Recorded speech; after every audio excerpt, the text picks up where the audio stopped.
ഫെബ്രുവരി 7 വരപ്രസാദ മാതാവ് അഥവാ നമ്രശിരസ്കയായ കന്യക. AD 1610 റോമിലെ മരിയ ഡെല്ല സ്കാല പള്ളിയുടെ ഒരു പഴയ അൾത്താരയിൽ നിന്ന് പരിശുദ്ധ അമ്മയുടെ ഒരു എണ്ണച്ചായ ചിത്രം പൊടി പിടിച്ചു കിടക്കുന്നത് യേശുവിന്റെയും മറിയത്തിന്റെയും ഡൊമിനിക് എന്ന ഒരു കർമ്മലീത്ത സന്യാസി കണ്ടെത്തുകയുണ്ടായി. അദ്ദേഹം അതിന്റെ കേടുപാടുകൾ പരിഹരിച്ച് തന്റെ മുറിയുടെ ഒരു ഷെൽഫിൽ വെച്ചു. ഒരു ദിവസം ആ ചിത്രത്തിൽ പൊടിപടലങ്ങൾ കണ്ട് അദ്ദേഹം അസ്വസ്ഥനായി. പരിശുദ്ധ അമ്മയുടെ മുഖം വൃത്തികേടായതിന് അദ്ദേഹം അമ്മയോട് മാപ്പ് ചോദിച്ചു. ഉടനെ പരിശുദ്ധ അമ്മയുടെ ചിത്രം ജീവനുള്ളതാവുകയും അദ്ദേഹത്തെ നോക്കി പുഞ്ചിരിച്ച് ശിരസ് കുനിക്കുകയും ചെയ്തു. ഇന്നും ആ ചിത്രം അതേ നിലയിൽ തുടരുന്നു.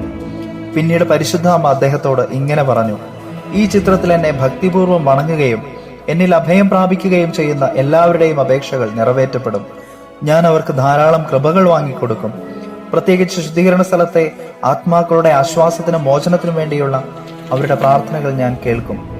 ഡൊമിനിക് താമസിയാതെ ആ ചിത്രം മരിയ ഡെല്ല സ്കാല പള്ളിയിൽ സ്ഥാപിച്ചു. ഡൊമിനിക്കിന്റെ മരണശേഷം യഥാർത്ഥ ചിത്രം ബവേറിയയിലെ രാജകുമാരൻ മാക്സിമിലിയന് കൊടുത്തു. അദ്ദേഹം അത് 1631 മ്യൂണിക്കിലെ നിഷ്പാദുക കർമ്മലീത്ത സഭയ്ക്ക് നൽകി. അവർ അത് ഓസ്ട്രിയയിലെ ചക്രവർത്തി ഫെർഡിനാൻഡ് രണ്ടാമനും ഭാര്യ എലനോറിനും നൽകി.